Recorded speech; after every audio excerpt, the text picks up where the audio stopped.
there. Welcome to the podcast. I am so excited for you to meet Galen Eagle. This gentleman is amazing. He is from north of the border up in Canada, and I got to meet him and see a presentation that him and another case member did on crisis communication. And I was so impressed. I knew I had to get him on the podcast. He's been with his school board for 10 years, about 15,000 students, 36 schools, soon to be 37 schools. And they're doing a lot with social media, but we really focus on the crisis communication toolkit, a physical toolkit. We're really going to break down the two main factors of a crisis. And, his presentation was from chaos to calm, right? Managing, a crisis communication or crisis situation. So he's going to teach us how to focus first on internal, but how that helps when dealing with parents and media, and then how to really model that calmness. And you're not going to want to miss the tip at the end because I absolutely love it. I'm going to start using an exercise like this in my membership group, basically practicing how you would respond to a crisis, but he's got a very unique way. So tune in for this entire episode. And I have one ask, okay? We have been doing this podcast for several years now. We're going into year 5. And I believe this is around episode 253. Share this episode with someone else. This episode, it's not if, it's when a crisis happens. So everyone needs to listen to this episode. So please just share. If you're listening, share this episode with at least one person. Also urge them to subscribe because we have great conversations every week. But that would be a great gift back to them and to me too, to help spread the word and spread the knowledge of Galen and all the other great guests that we have here. Before we get into the interview, let's get to this week's K-12 PR tip. All right, today's K-12 PR tip is real simple. It's just asking your community how they want to be communicated with. Social media continues to evolve and change. It is the year 2025.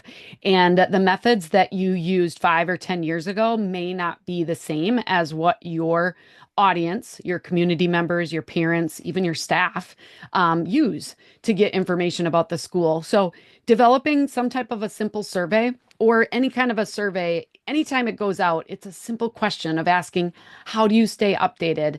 Maybe it's the website, the newsletter, Facebook, Instagram, Twitter, LinkedIn, a direct messaging app that you may have. Ask those questions so that you can use that data to prioritize the way that you communicate, because there is no sense in prioritizing something that people are not using. And of course, there's got to be averages, but we've got to hit the most people where we can with the time that we have. And so that is my tip for today. If you haven't asked your school community in a while, and as Galen says, they have 36, soon to be 37 schools. Each community is a little different. So ask those questions at that school level so that you know what to focus on. Now let's get into today's excellent interview with Galen Eagle. My good friend, Galen Eagle, how are you? It's great to be here, Andrew. I'm really excited. This is actually my first podcast ever, so I'm doubly excited. Oh my gosh. Yeah. Most people are like, I've never done a podcast before. Usually I'm the one asking questions, and now I'm on the other side. So I'm treating you to maybe some of your own medicine. Well, this is great. I like being on this side of the microphone. Yeah, well, we got to meet a few months ago up at the CASE conference in Canada, and I was so impressed with the presentation that you did with Stephanie. I wanted to get you on the podcast and get a bunch of resources for folks. But before we jump into that, I would love for you to share your background and then your role as manager of strategic communications for a really big, long school board. So I'm going to let you describe that. Yeah, no worries. Can I take you back to 2005 when I Yeah. graduated? So I graduated from the Carleton School of Journalism in my hometown of Ottawa, the nation's capital here in Canada. And 2005 was an interesting year for journalism because it was the peak of the newspaper industry. There had never been a better year to be in the newspaper industry, peak revenue.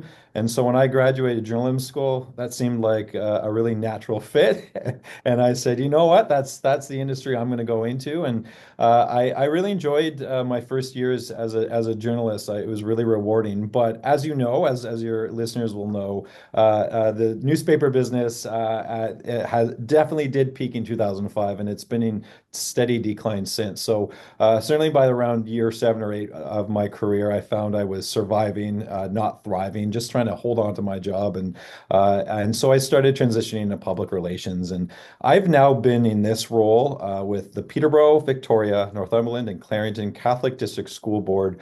This will be my 10th year. And yeah, now I'm in a senior a manager role here, and I oversee basically all the strategic internal and external communications. And I just found this so grateful to be in the school PR field, and it's just a really challenging and rewarding space to be in.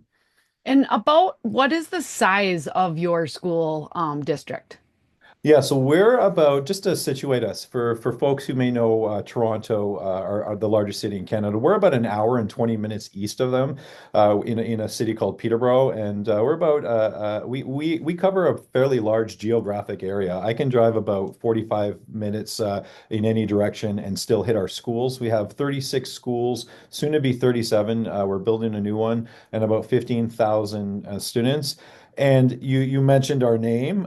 We do have the longest school board name in Ontario, and that's certainly something we're trying to address this year. So it's a multi-year strategic plan year for us. So we've gone out with a consultation that we're pretty excited about, asking our stakeholders whether it's time to maybe simplify our name a little bit and have a name that kind of better reflects our kind of modern demographic.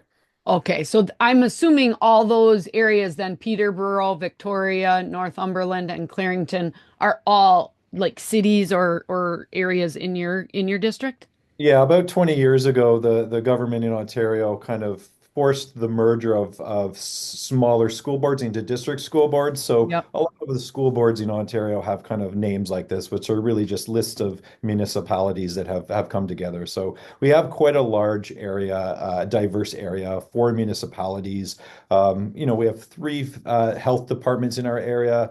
More than 12 police forces operate within our jurisdiction. So it's certainly in terms of the complexity of our stakeholders, I'm very busy in my role in public relations, kind of managing all those relationships. Holy cow, yeah, I can just imagine. And I know that I've had somebody on in the past to talk a little bit about the name, it's a Catholic district school board. So can you just tell us a little bit because in the States, we're used to like a Catholic school being something that is totally separate from the public school system and that, it's tuition based. But how does it work in Canada? Catholic education is publicly funded in Ontario. It's different from province to province, but in Ontario, we're Okay. we're funded just like the public school. So we get our we are funded on a per pupil basis and get our funding directly from the provincial government. Okay, all right, that helps. And then before we jump into crisis communication, which we're going to focus on today, can you just tell me a little bit about how social media fits into your role? And I'm not sure there with 15,000 students if you have a department besides you, or is it just you? That's a great question, and I think it's probably similar. I've been to a lot of INSPA conferences, and I know there's a lot of small comms teams out there. And I started as a one-person shop, and it was only recently that I was able to double the size of my department and bring on a communications officer. So for much of the start of my career, I came in here in 2015, and our board at that time was pretty behind the trend in terms of social media adoption. So I was going to conferences like INSPA, and I imagine I was even in some of your earlier sessions, Andrea, in terms of tips and tricks on how to engage school communities. And you build your plan and then you go on the road from school to school to school. You find your social media champions in the school, and then you get the schools building up and you go from one school to the next. And there's a lot of momentum that goes in there. And I was doing the similar things centrally with the board social media accounts. And I spent a good portion of my first half of my years here at the board really working on that social media, bringing that onto speed. Now that I'm into a bit more of a leadership role, I'm no longer the tactical day-to-day social media person, but I certainly, in a strategic comms role, use my role is to basically say, okay, well, what are our organization's priorities and objectives, and how does social media play into that? What are the benefit and risks of using different forms of social media, and where do we get our biggest bang for our buck as well? Yeah. So what channels are you on at the district level for social media? The district level, we're on Instagram, Facebook, X, and Twitter, and YouTube, and but I think we're in an inflection point. I've talked with a lot of my Canadian colleagues about, especially coming out of post-pandemic. I know there's been a lot of societal division in the United States, and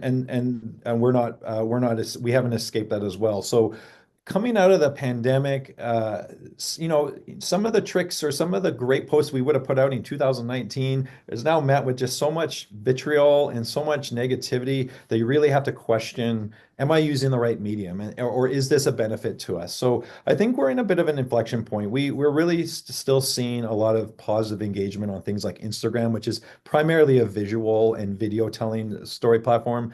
But for us, the X environment is starting to get to a point where I certainly know several Ontario school boards who have actually got off X completely, just because they're finding that's where a lot of these divisive conversations start happening, right? Yeah, yeah, and many schools in the States are the same way. When things started changing, we weren't getting a lot of engagement there anyway, and so it's like let's put our focus on Facebook and Instagram, and that's what we've done.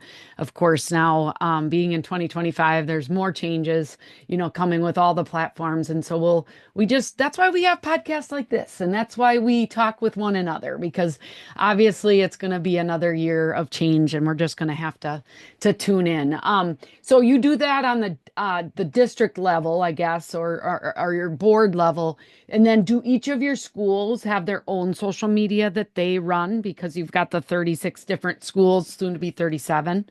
Yeah, and I honestly I have one of your tip sheets on my board, right? And every once in a while I'll do some training with if you got a principal or somebody who's moved on or retired, then you might see a decline in a school social media, and you might want to know nudge them a little bit. So I'm always kind of keeping my mind on wanting to ensure the schools are using the communication tools. But again, like I said, we have a very broad jurisdiction. So our school communities are very different. What works at one doesn't necessarily resonate with others. We have rural schools, we have urban schools.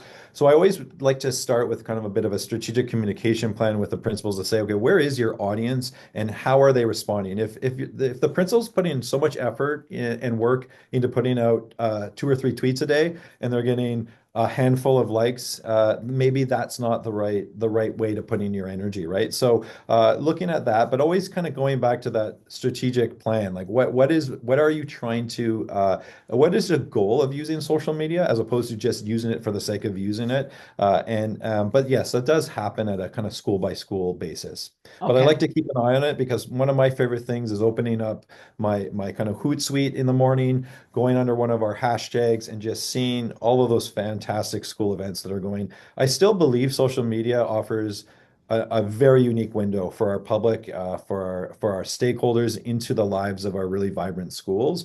And certainly, anytime I'm having a tough part of my day going on, especially as we just left the Christmas season where they're doing so many great things in the communities, I still really truly value it as one of our key communication strategies.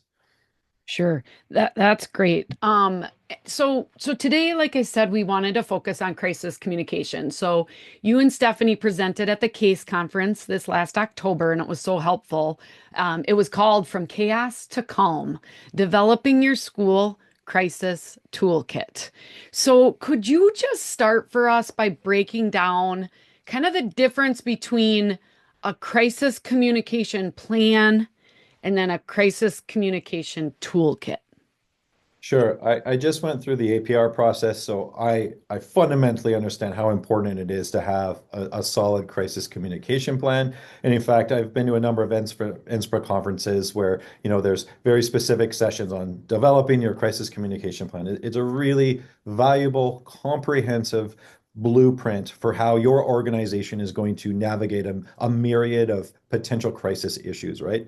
But they tend to be large documents, right? I've seen crisis communication plans that are 50, 60 pages long.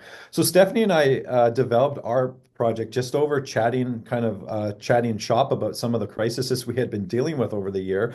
And we started saying, wouldn't it be great to have just kind of like a kind of a hack or a cheat sheet to really just tackle some of these crisis issues without having, because you rarely have time when your superintendent or your director of education calls you and says, there's a crisis here at this school, to go on and review a large comprehensive communication plan. So that's where the idea of having a toolkit came about that complements your overarching goals of your communication crisis communication plan, but really nail down those assets that are really going to assist you in that kind of first few hours, maybe 12, 24 hours of a crisis, just to have everything there ready for you, ready to go, so that if you're one of the members of that crisis response team heading to a school, you feel empowered to just hit the floor running, and you have everything you need at your disposal. Okay. So what kind of things are those then? So I think the most important thing to envision is it has to be mobile. It has to be in the cloud, or it has to be accessible. Whether you're pulling over on the side of the highway with your phone, or whether you're at a school, or whether you're supporting a school from your office at the district level, it has to be accessible. So that's one big thing. If you have it on your desktop, if you have it saved somewhere else, put all that together in a place where you can easily access it on any device wherever you go. That's the number one thing. I think the most important thing for me in mind is to have labeled templates ready to go. So I've shared with you some of my school kits that you're free to share with your listeners. And I've put in some examples from, for example, what happens when you have a fatality, a student fatality, or a staff fatality. What happens if you have a serious offense where you have a staff member who's been charged with a crime or something like that. These are the types of things that you can collect well in advance and be prepared for and have ready. And that means when you're in that crisis mode, you're not starting from scratch. You don't have to recreate the wheel, and that becomes very useful for you. Things like holding statements, having a template ready to go that is your basic holding statement template. Resources for families. So, I have some really great mental health team support here at my board office. And whenever we have a crisis, one of the last things we often think about is, okay, we're going through this crisis. What can we offer families in our communication home, or on our ongoing support with them, so that they can help their children at home, which is where a lot of this happens, right? So having all of those parent resources ready for you in a folder under specific issues is really helpful. Things like how to have a difficult conversation with your child, or how to address negative world events with your child, or how to address signs of mental health decline with your child, things like that you can easily just pop into a letter as you're in a crisis, and know that it's there ready for you to have. Cell phone numbers for your school administrators, police contacts. I can't stress that enough. I think I mentioned in our opening, Andrea, that I have almost a dozen different police forces, and they all have different comms people. Some of them are just police officers themselves. Some of them are civilians who have comms training like myself. But I don't want to be chasing for an hour who I need to contact at the police station when I'm trying to reach out to police to maybe align a press release, or to get some information. So having all those there, and I try to update those every school year, just to make sure that those are key. Stakeholder contacts. So if you know your local district health departments, maybe your local hospitals, your municipalities, just knowing who is in those roles that you might have to reach out to, and of course media contacts. You need to have your media contact list with you kind of wherever you go. And again, all of that somewhere in the cloud that is well labeled and easy to go. And that's what we call the toolkit. And I mean, your title for the case conference was From Chaos to Calm. And I think the critical thing to remember with all of this is in some cases, you can be in shock as well. Like you have to like know how to respond for your school, but you're also dealing with, let's just say there was an arrest of somebody that you've known for 20 years, right? And now all of a sudden you can't believe that. And how can you even think straight? So having these templates, and yes, Chat GPT, AI is a new tool that we can use, but still in the moment, it's great to have these things prepared ahead of time, right?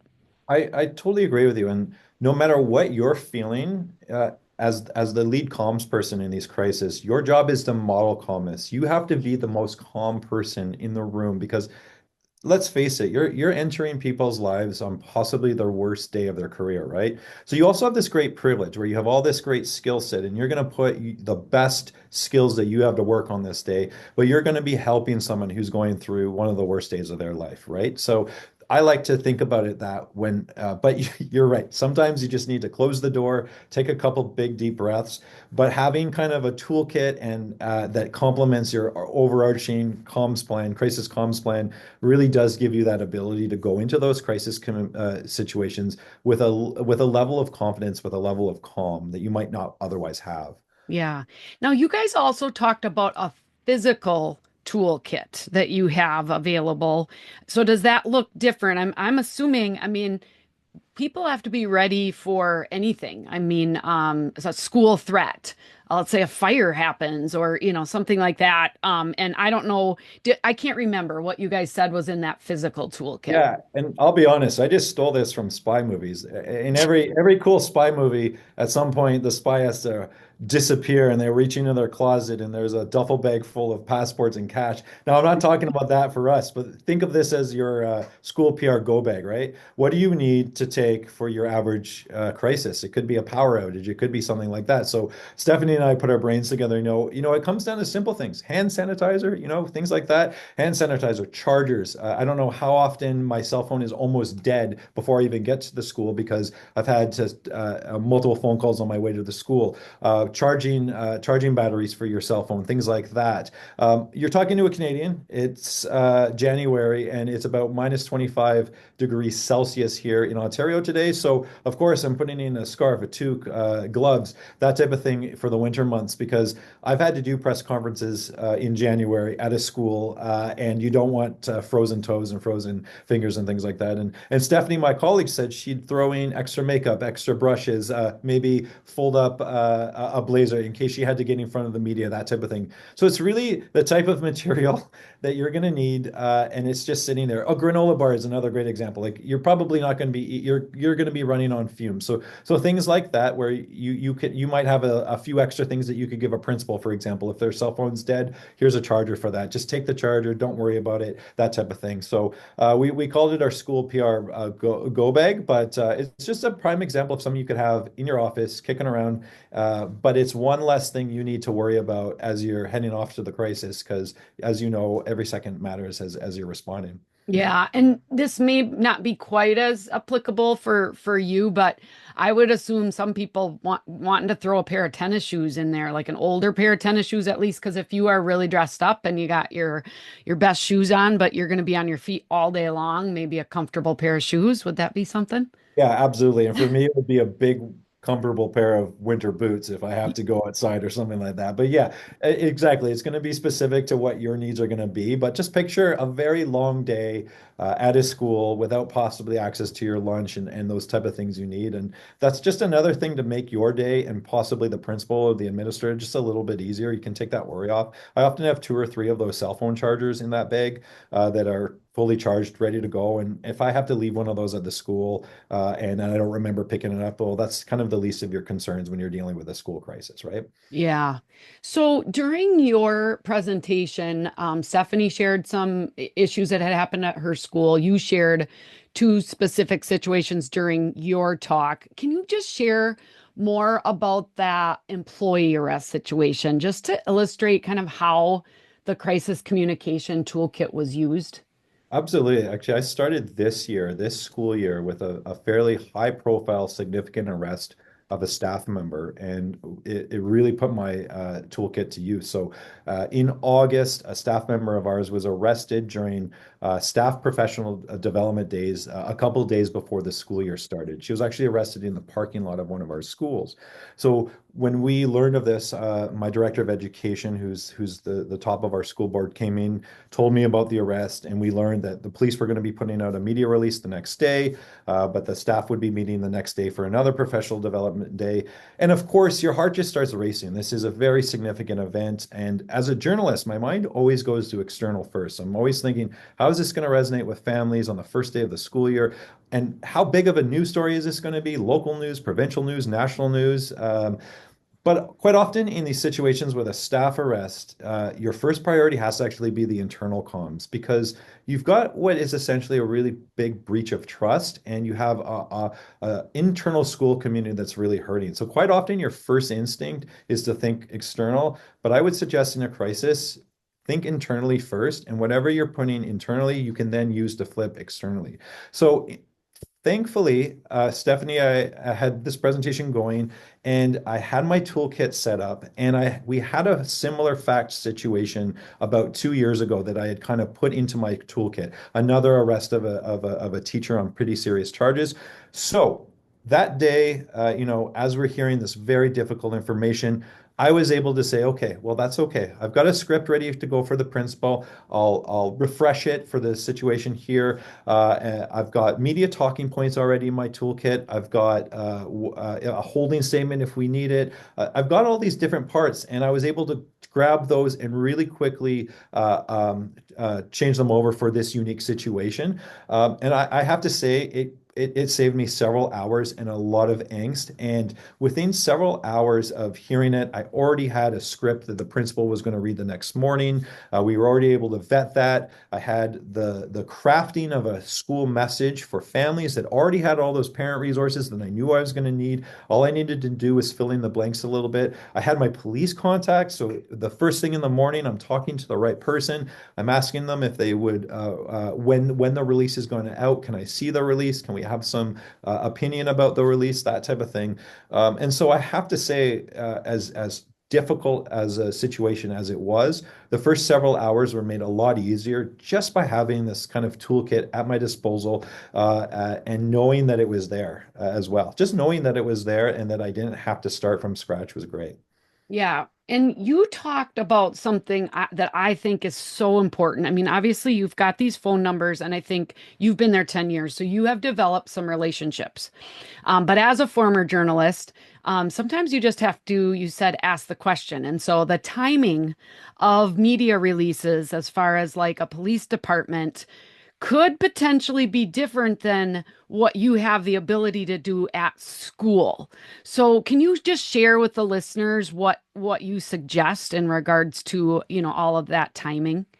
So as you're building your contact list for media, I mean, for police, I really encourage you to just get to know the person on the other end as well and build a bit of a relationship. Now, I don't have relationships with all 12 of our police forces, but I certainly do with our largest ones and the ones we deal with on a regular basis. And that gives me the confidence to say, hey, I know you have a release that's coming out.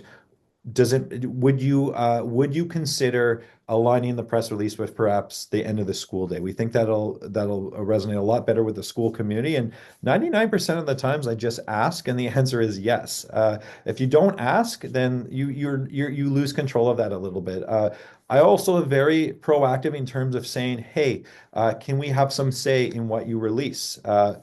It is always my preference that the police release as much information about the situation as possible, because that removes us from having to have really difficult conversations about what we should and not release to the community. And of course, during a crisis, your success of the crisis is going to live and die off the trust you have with the community. And if they think you're holding back information that they should have, that makes it a really challenging to get from that kind of chaos to calm, that type of thing. So the more that can be released at the outset, and if the police are doing that heavy lifting, the better. So I'm always very proactive. As soon as I find out that a staff member may be up on charges, I'm reaching out to those police, or I'm having somebody in the organization reaching out and just having these conversations. Hey, can we align the press release for the end of the school year, or first for the end of the school day, or for the morning?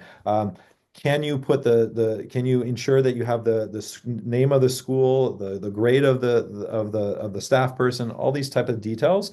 And if you don't ask, then you don't then you don't, it doesn't hurt to ask. You don't lose anything by asking. Yeah. And I think what's really important, and I believe you guys touched on this, we talked about it at the case conference. There was over 200 people from across Canada. And I think you and Stephanie both mentioned it, that when these types of situations hit, it can be very stressful to be by yourself, but you're not by yourself if you've done the right networking. And so, you've been to case conferences, you've been to the national seminar in the States. There are state chapters and probably local chapters, possibly of case as well. Can you just talk to the importance of building those relationships and how that may have helped you in your crisis situations, or how you've helped others because of them reaching out to you? I'm so glad you raised this point because I just finished my presidency of the Canadian Association of Communicators in Education. But I started in 2015 with a journalism background and no experience in school PR, right? And I immediately started tapping the people I was meeting at case conferences. Then I started attending NSPRA conferences. I was like, there's like 1,000 people here I can connect with, right? So those networks, when you go to a conference like NSPRA and you're really interested in the professional development, often it's the things outside of those, the people you meet, the connections, the stories you share with people, because I don't think there's a crisis situation that can possibly occur that I don't know somebody I can call and say, hey, I'm pretty sure you dealt with something similar. Can you send me your documents? Can you send me, or even just have some good advice with somebody, right? So those networks, we used to have a saying in case is you're not on your own. You've got a comms team of 250 plus people at the ready. And I think everybody who is a member really, really believes that and really supports each other. Yeah. And if the person you call doesn't have exact experience, they'll be like, oh my gosh, I know this person who does. Maybe they help chase that person down to connect with you while you're dealing with everything else. And there are a lot of you that are in a one-person shop, or you're not even necessarily a communication comms title, but it's part of your job. This is the most giving, generous, helpful type of career field that I've ever been involved with. And so I just really want to make sure that, build that network, rely, people want to help. So you're not bothering them. But yeah, I think that's important. I agree. And the other thing is you only really you're proud of your resources too, right? When you've successfully helped a school overcome a crisis, you're proud of that. And then it sits there in maybe your crisis communication kit for the next crisis. But if somebody comes along and says, I have a similar situation, it feels good to be able to say, hey, here's a starting point, right? And I've benefited from that for so long. So I'm more than willing to kind of pass it along. And I agree with you. I think that's the best part of the school PR community is that beg, borrow, or steal, we're all in this together kind of thing, right? Yeah, and I don't have all the answers, but I know a lot of smart people like Galen and like a lot of other people out there. So if you ever run into this issue, I bet there's somebody that I can hopefully help point you to too. So, um, as we wrap up, I always like to ask people for their best social media tip. Do you have a favorite tip that you could share with the listeners?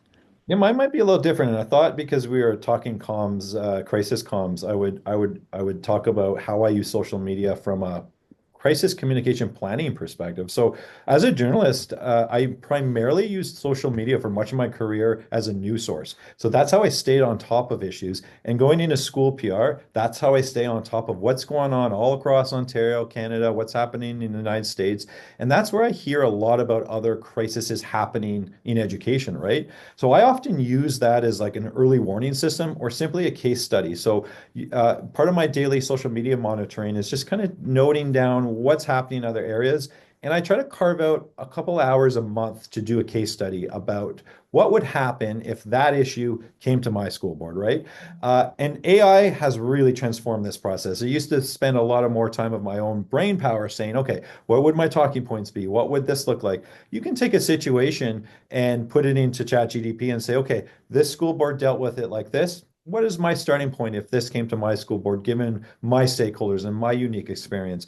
And then you have a starting point. And so you can start. I'm a collector of crisis issues, and I have folders of situations that other schools have dealt with. A really good example is some of the stuff you dealt with sometimes in the States prior to us, so around critical race theory or people's complaints or protests around gender issues. I see that south of the border. I have a pretty good indication that those issues might come our way in Canada. So I can kind of learn from those. And the other thing about social media, it's like an immediate focus group, right? You can see school boards in a crisis responding, and then you can see what the feedback from the community is and learn from that as well. So I that might not be a very tactical tip, but for me, as a one person to two person shop, it gives me the power to say, okay, I can prepare for a lot of these things that are happening, and I can be proactive and I can collect that. And similar to kind of the crisis toolkit,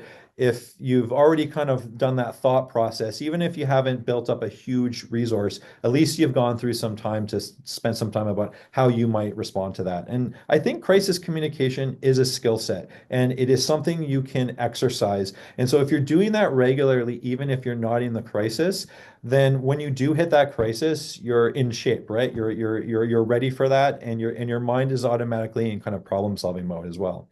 I love that tip, Galen, because well, it reminds me of an escape room. I don't know if you have escape rooms up there, but Yes, yes, you've got love like an it. hour to get out. So it's like you have this toolkit developed, but then every month you're challenging yourself like let's just say this is my scenario, and now I'm going to practice using it. And the more you do it, the better you're going to get.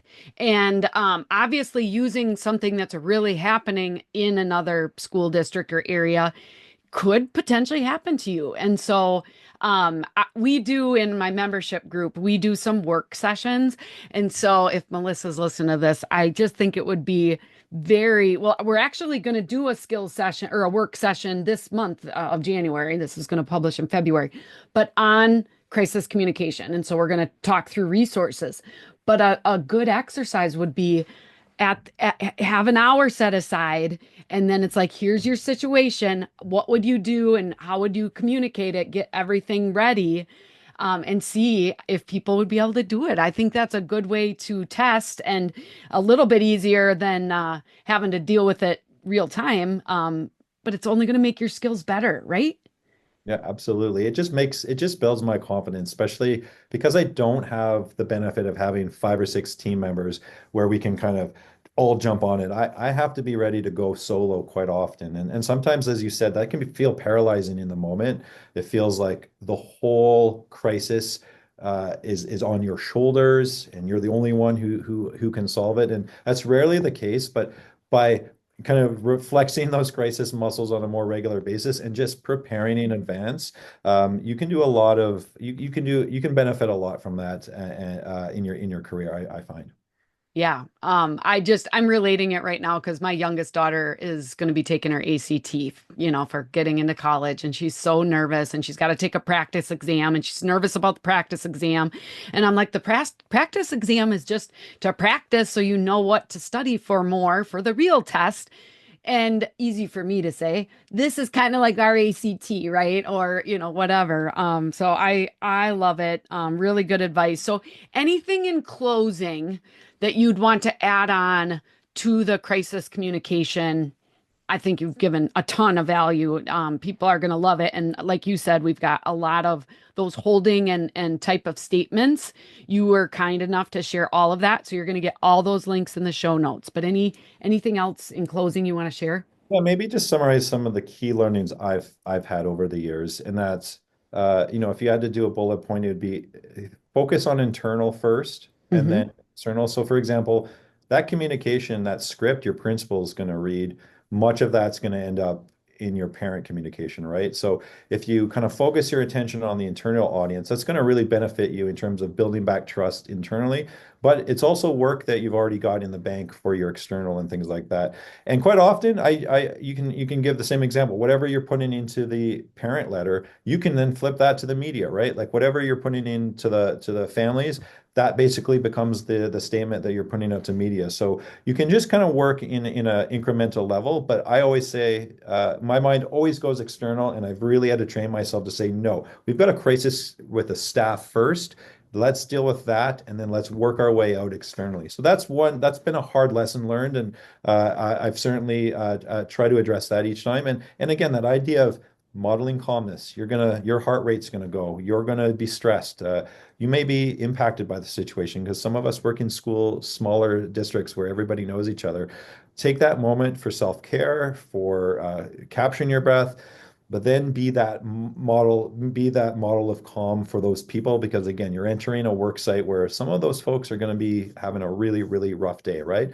And you're in this really beneficial situation where you can put all of your skill sets to work. So I think those are my two real ones is that you've got this, you've got the skill set, you just have to go in there and apply it.